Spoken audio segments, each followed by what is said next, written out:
Students, कैसे हैं आप सब। उम्मीद है स्वस्थ होंगे, सुरक्षित होंगे। हम लोग प्रश्नावली 8.1 लगा रहे थे, उसकी कुछ सवाल की चर्चा हो गई थी। प्रश्नावली 8.1 का 3 सवाल बताया जा चुका था। आज हम लोग चौथा सवाल जानेंगे।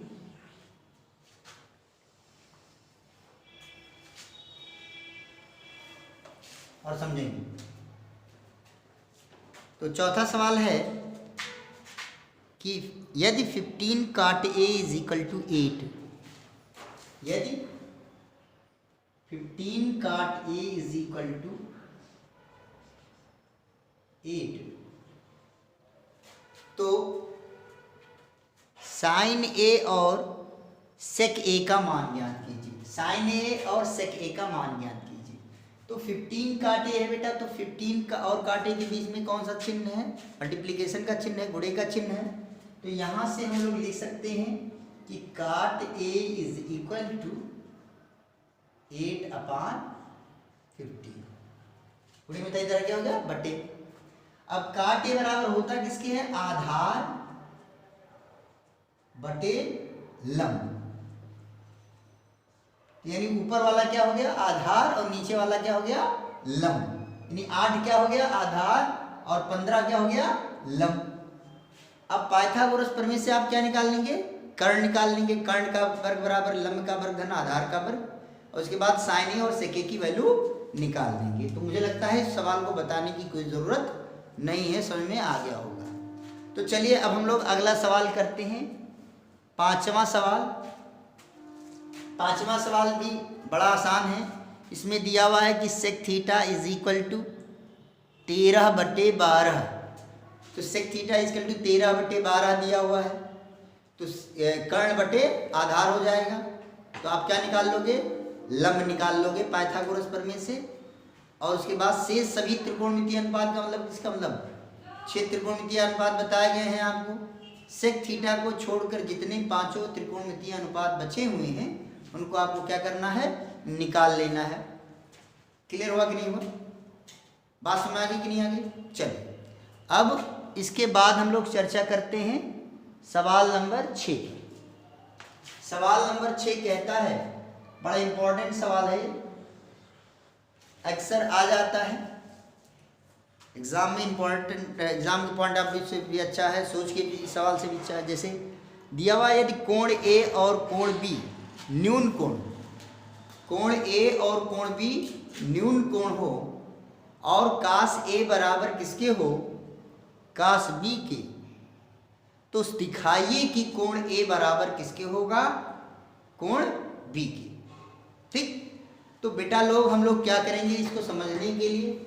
सबसे पहले एक समकोण त्रिभुज बनाएंगे, और इस समकोण त्रिभुज में ये कोण 90 अंश का है, और इसमें कै न्यून कोण हो गए? 2 न्यून कोण हो गए, एक ये वाला और एक ये वाला। एक को हमने क्या मान लिया? ए, और एक को हमने मान लिया बी, क्योंकि सवाल में दिया हुआ है कि ए और बी दोनों क्या हैं? न्यून कोण है। अब एक अक्षर बचा हुआ है, इस एक शीर्ष बचा हुआ है, इस शीर्ष को मैंने क्या नाम दे दिया? सी। क्लियर हो गया? अच्छा, अब सवाल में दिया हुआ कि कास ए बराबर कास बी के। कास ए बराबर किसके है? कास बी के। आराम से समझिएगा। तो अब कास ए किस कोण, यहां पर किस कोण की चर्चा हो रही है? ए की। तो ये हो गया ए। अच्छा, सी के सामने की भुजा क्या हो गई? कर्ण। ये क्या हो गई? कर्ण। यानी ए बी क्या है? कर्ण है। अब हम किस कोण की चर्चा कर रहे हैं? ए की। पहले ये भी जान लीजिए कास थीटा बराबर होता किसके है? आधार, आधार बटे कर्ण। आधार बटे कर्ण होता है। तो यहां पर कास ए बराबर क्या होता है? आधार बटे कर्ण। यानी ए के लिए हमको आधार की जरूरत है और कर्ण की जरूरत है। तो ए के लिए आधार का काम कौन करेगा? देखिए 90 अंश के सामने की भुजा क्या हो गई? कर्ण हो गई, और ए के सामने की भुजा क्या हो गई? लंब हो गई। लंब कौन हो गया? BC। लंब क्या हो गया BC। तो बचा कौन AC, बचा कौन AC। फिर से समझे, एक बार मैं बता दे रहा हूं, 90 अंश के सामने की भुजा कर्ण हो गई, कर्ण कौन हो गया AB, कोण A के सामने की भुजा लंब होगी, लंब कौन हो गया BC, तो बचा कौन, आधार कौन बच गया AC। तो हम सूत्र क्या लगाएंगे, आधार बटे कर्ण, और आधार कौन हो गया AC, तो यहाँ पर हो गया आधार हो गया AC और बटे कर्ण, 90 अंश के सामने की भुजा कर्ण है, कर्ण कौन हो गया बेटा AB, तो ये हो गया AB। अब हम किस यहाँ पर इधर बराबर का चिन्ह लगा के यहाँ पर लिखा हुआ cos B, यानी किस कोण की चर्चा कर रहे हैं B की। तो अब हम B के लिए क्या क्या ढूंढेंगे, आधार और कर्ण। क्यों आधार और कर्ण ढूंढेंगे, क्योंकि यहाँ पर cos चाहिए, क्योंकि cos बराबर आधार बटे कर्ण होता है। तो 90 अंश के सामने की भुजा कर्ण, इसमें कोई परिवर्तन नहीं होगा, और B के सामने की भुजा क्या हो गई लंब, तो लंब कौन हो गया AC। तो बचा क्या, बचा क्या BC ही तो बचा, तो BC हो जाएगा आधार। तो cos थीटा बराबर आधार, आधार कौन हो गया BC और बटे कर्ण, कर्ण कर्ण कर्ण क्या की जगह पर क्या हो गया बेटा AB, कर्ण की जगह पर हो गया AB। अब दोनों पक्षों में बटे में क्या है AB है, तो AB से AB कैंसिल आउट हो जाएगा, जिसे आप निरसन नियम के नाम से भी जानते हो, क्यों कैंसिल आउट होता है। तो इसलिए क्या मिला बच्चों, यहाँ से AC बराबर आपको मिल गया BC। अब AC बराबर BC मिल गया, इसका मतलब हो गया कि ये जो भुजा है, ध्यान दीजिएगा, ये भुजा, ये वाली जो भुजा है वो इस भुजा के बराबर हो गया। और आपको ये बताया जा चुका है, ज्यामिति में बताया जा चुका है कि यदि किसी त्रिभुज में भुजाएं बराबर होती हैं तो उनके सामने के कोण भी बराबर होते हैं। तो ये भुजा, ये लाल, ये AC भुजा BC भुजा के सामने के बराबर है, इसलिए ये कोण इस कोण के बराबर होगा। क्लियर हुआ कि नहीं हुआ, मुझे लगता है समझ में आ गया होगा, कोई दिक्कत नहीं होगी। और इसलिए कोण A बराबर हो गया आपका, इसलिए कोण A बराबर हो गया कोण B। मुझे लगता है समझ में आ गया होगा, कोई दिक्कत नहीं। अब हम लोग अगले क्वेश्चन पर चलते हैं, और लिखा हुआ है कि सवाल नंबर 7वां देखिए क्या लिखा हुआ सवाल नंबर 7 में, कि यदि क्या लिखा हुआ, यदि cot थीटा बराबर 7/8, cot थीटा बराबर क्या दिया हुआ है 7/8, तो आपको 1 - 1 + sin theta into 1 - sin theta upon 1 + cos theta into 1 - cos theta का सूत्र की वैल्यू निकालने का मान निकालना है। तो sin थीटा बराबर क्या होता है, लंब बटे कर्ण, और cos थीटा बराबर क्या होता है, आधार बटे कर्ण।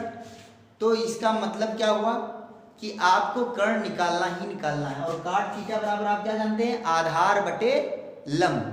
तो ये वास्तव में 7 क्या हो गया, आधार, ऐसे छोटा सा लिख सकते हैं समझने के लिए, ये क्या है आधार, और ये क्या हो गया आपका लंब। समझ आ गया कि नहीं आ गया, कोई दिक्कत तो नहीं है। तो त्रिभुज बनाने की जरूरत नहीं, सीधे आप लिख सकते हैं कि कर्ण बराबर का वर्ग बराबर लंब का वर्ग प्लस आधार का वर्ग। अब इसलिए कर्ण का वर्ग बराबर क्या हो गया, लंब कितना है 8, तो 8 का स्क्वायर हो गया, और आधार कितना है 7, तो 7 का स्क्वायर हो गया। इसलिए कर्ण का वर्ग बराबर किसके हो गया, 8 का वर्ग कितना हो गया 64, और 7 का वर्ग हो गया 49। क्लियर हुआ कि नहीं हुआ। अब यहां से कर्ण का वर्ग, कर्ण बराबर हो गया, कर्ण का वर्ग बराबर हो गया 113, दोनों को जोड़ लिया गया। तो 64 और 49 को जोड़ोगे तो कितना हो जाएगा 113 हो जाएगा, 113 हो जाएगा। क्लियर हो गया कि नहीं हो गया। इसलिए कर्ण बराबर क्या हो जाएगा √113। अब 113 का वर्गमूल निकालने पर दशमलव में आएगा, या एक अपरिमेय संख्या है, तो इसलिए इसका वर्गमूल हम लोग नहीं लगाएंगे, रोक निकालेंगे, यहीं पर रोक देंगे। अब हमको किसकी वैल्यू निकालनी है?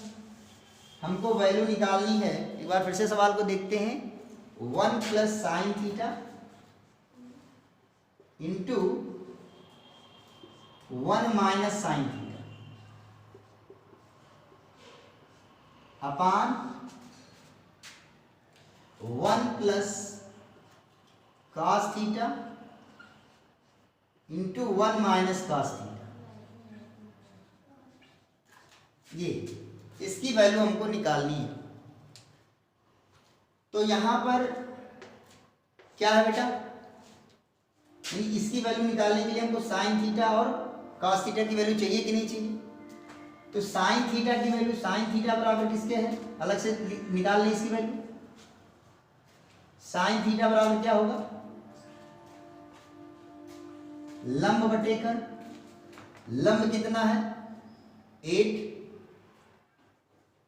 लंब बटे कर, तो लंब कितना हो गया, लंब हो गया 8 और कर्ण हो गया √113 और cos थीटा बराबर आधार बटे कर्ण,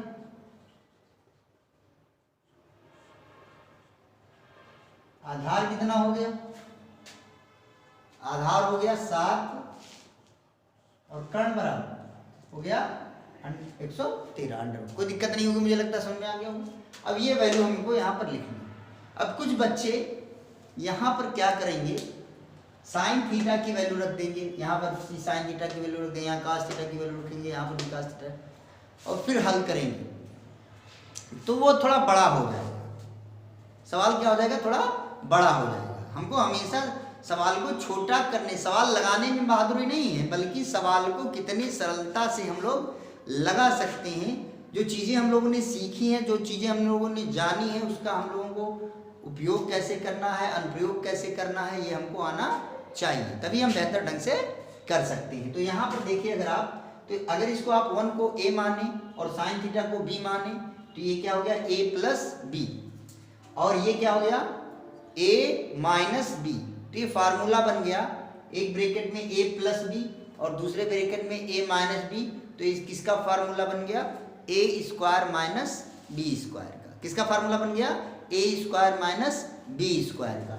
ऐसे ही यहाँ पर अगर इसको आप a मानिए और cos थीटा को b मानिए, समझिए मन में, तो 1a प्लस b लिखा हुआ है और यहाँ पर क्या लिखा हुआ है, a माइनस b। तो ये क्या हो जाएगा, a square minus b square. तो यहाँ भी ऊपर भी a square minus b square का फार्मूला बनना है और नीचे भी a square minus b square का फार्मूला बनना है। तो यहाँ पर हम लिखेंगे, इसको कैसे लिखेंगे बेटा लोग, इसको लिखेंगे a की जगह पर कितना है 1 है, तो 1 क्या हो जाएगा, 1 का square minus b square, b की जगह पर क्या बच्चों साइन थीटा, तो साइन थीटा का होल स्क्वायर। क्लियर हुआ कि नहीं हुआ, समझ में आ गया हो कि नहीं आ गया, अपान यहाँ पर भी a plus B into A minus B. फिर से सूत्र बन गया किसका, मैं फार्मूला लिख दे रहा हूँ, यहाँ पर देखिए, यहाँ पर लिख दूँ, यहाँ पर a, यहाँ पर लिख दे रहा हूँ, दिख रहा होगा मुझे लगता है, a plus B into A minus B is equal to A square minus B square. समझ में आ गया होगा, कोई दिक्कत नहीं होगा। तो ए की जगह पर यहाँ पर 1 है और बी की जगह पर साइन थीटा है, तो 1 का स्क्वायर माइनस साइन थीटा का स्क्वायर। इसी तरह से नीचे 1 को a मानेंगे और cos थीटा को b मानेंगे, तो a plus B into A minus B, तो फिर से a square minus B square हो जाएगा। a की जगह पर कितना हो गया बेटा, 1 का स्क्वायर माइनस cos थीटा, तो क्या हो गया cos थीटा का होल स्क्वायर। मुझे लगता है समझ में आ गया होगा, कोई दिक्कत नहीं होगी। अब यहां से हम लोग आगे बढ़ते हैं, अब ये बराबर लिखेंगे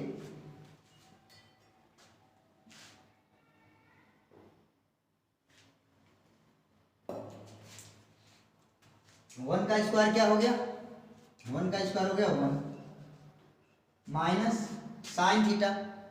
1 का स्क्वायर में 1 कैसे हो गया, 1 का स्क्वायर आप जानते हैं कि 1 का स्क्वायर मतलब 1 का 2 बार गुणा, तो 1 इंटू 1 कितना हो जाएगा, 1 हो जाएगा नहीं हो जाएगा, तो 1 हो गया minus sine theta. Sine theta की वैल्यू आपको पता है कितनी, 8/√113 का होल स्क्वायर। समझ में आ गया है बटे, मुझे लगता है समझ में आ रहा हो, कोई दिक्कत नहीं होगी। यहाँ पर 1 का स्क्वायर, 1 का स्क्वायर कितना हो गया, 1 minus cos theta, cos theta कितना दिया हुआ है 7/√113 का होल स्क्वायर। क्लियर हुआ कि नहीं हुआ, समझ में आ गया होगा, कोई दिक्कत नहीं होगी। तो ये हो गया 1 माइनस 8 का स्क्वायर, 8 का स्क्वायर कितना होता है 64 बटे √113 का स्क्वायर। आपको बताया जा चुका है कि किसी अगर √2 का स्क्वायर है तो √2 गुणे √2, √4 2 आ जाएगा। इसी तरह √113 का जब 2 बार गुणा करेंगे तो √113 का स्क्वायर होगा, और √113 का स्क्वायर मतलब क्या हो गया 113 ही आएगा। मुझे लगता है समझ में आ गया, कोई दिक्कत नहीं होगी। अपान यहाँ पर क्या होगा 1 माइनस 7 का स्क्वायर कितना हो जाएगा 49/113। समझ नहीं आ गया, कोई दिक्कत तो नहीं है। अब हम लोग क्या लेंगे, एलसीएम लेंगे।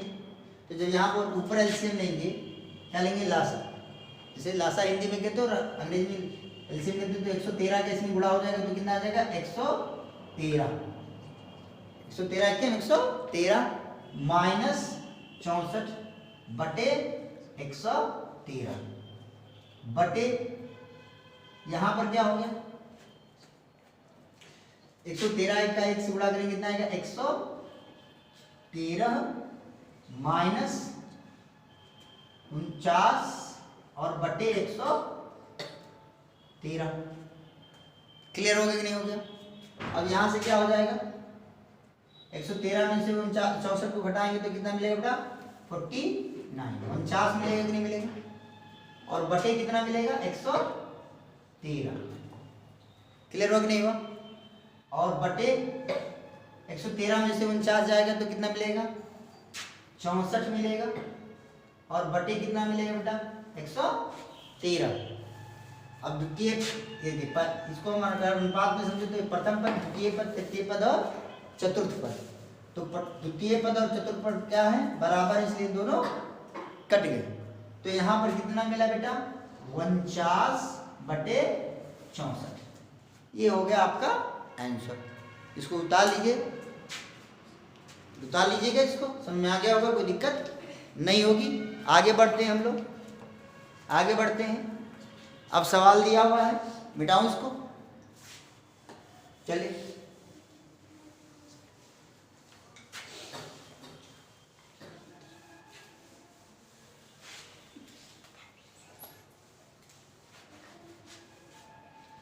सवाल दिया हुआ आपका 8वां सवाल।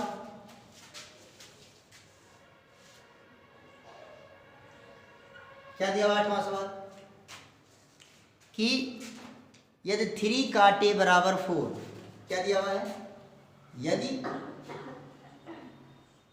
3 काटे बराबर किसके दिया हुआ है 4 के, तो किसकी वैल्यू निकालनी है बताइए कि 1 माइनस tan स्क्वायर ए अपान 1 प्लस tan स्क्वायर ए बराबर कास स्क्वायर ए माइनस साइन स्क्वायर है या नहीं, ये हमको दिखाना है। यानी इस यहां से हम 3 काटे बराबर 4 दिया हुआ है, यहाँ से हम tan ए की वैल्यू निकालें, कास ए की वैल्यू निकालें, साइन ए की वैल्यू निकालें, और निकालने के बाद हम ये दिखाएं, ये हम पता करें कि क्या ये इसे आप ये पक्ष दो ये बीच में बराबर का चिन्ह लगा हुआ, बराबर के बाएं तरफ को हम क्या कह सकते हैं LHS, क्या बोल सकते हैं क्या बोल सकते हैं LHS। सबसे पहले क्या बोल सकते हैं उसे LHS, left hand side, left hand side या बायां पक्ष। हिंदी में क्या बोलेंगे बायां पक्ष, और अंग्रेजी में क्या बोलेंगे लेफ्ट हैंड साइड। और दाएं पक्ष को क्या बोलेंगे अंग्रेजी में? RHS, right hand side. क्या बोलेंगे? Right hand side. क्लियर हो गया कि नहीं हो गया? अब हमको इसका इस्तेमाल करके ये चीजें निकालनी है। तो चलिए शुरू करते हैं, थोड़ा सा आगे बढ़ते हैं। यहां से शुरू करते हैं। यहां से क्या लिखेंगे? इसलिए काट ए बराबर क्या हो जाएगा बेटा? 4/3 हो जाएगा। हो जाएगा कि नहीं हो जाएगा? कोई दिक्कत नहीं हो। अब इसको आप क्या मान लो? आधार, और ये क्या हो गया आपका? लंब। छोटा सा लिख लिया, कोई दिक्कत समझने के लिए। क्लियर? तो अब यहां से कर्ण का वर्ग बराबर क्या लिखोगे आप? लंब का वर्ग प्लस आधार का वर्ग। क्लियर हुआ कि नहीं हुआ? तो कर्ण कितना दिया हुआ आपका नहीं पता है, इसलिए कर्ण का वर्ग बराबर लंब कितना दिया हुआ 3, तो 3 का स्क्वायर हो गया। आधार कितना दिया हुआ 4, तो 4 का स्क्वायर हो गया। इसलिए कर्ण का वर्ग बराबर किसके होगा बच्चों?